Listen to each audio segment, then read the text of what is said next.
Brexit will cost the European Union an eye-watering £60 billion over the course of the next 2 years, a startling new analysis has indicated, and pro-Brexit think tank Facts4EU has concluded that the EU's economy has already shrunk by well over £2 trillion as a result of the UK's decision to quit.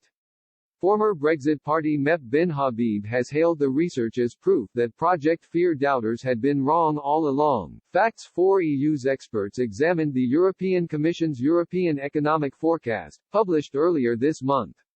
As a result, they concluded the cost of Brexit this year and next would be €70 billion, £60 billion, as a direct result of the loss of the bloc's second biggest economy, with the EU's GDP falling by 15.3% on January 31, 2020, the day Britain officially left the bloc.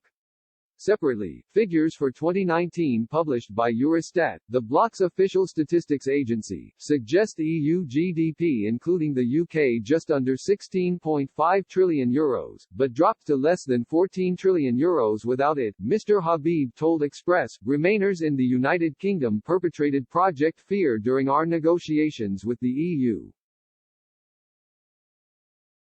They said the UK could not leave the EU without serious detriment to itself.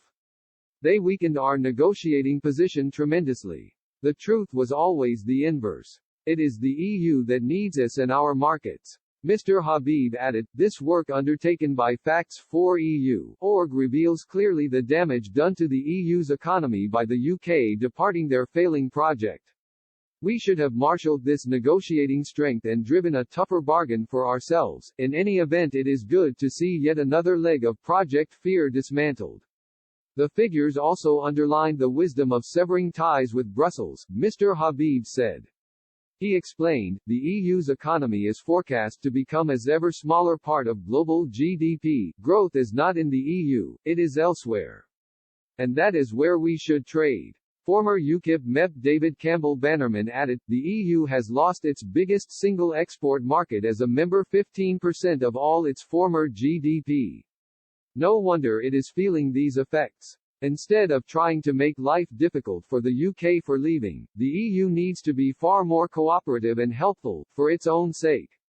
Professor Daniel Hodson, chairman of the recently launched City United project as well as of the City for Britain, said, they don't seem to want to recognize the new reality. Let's look forward to the day when they come to realize, dump the politics, and deal with us constructively as a partner.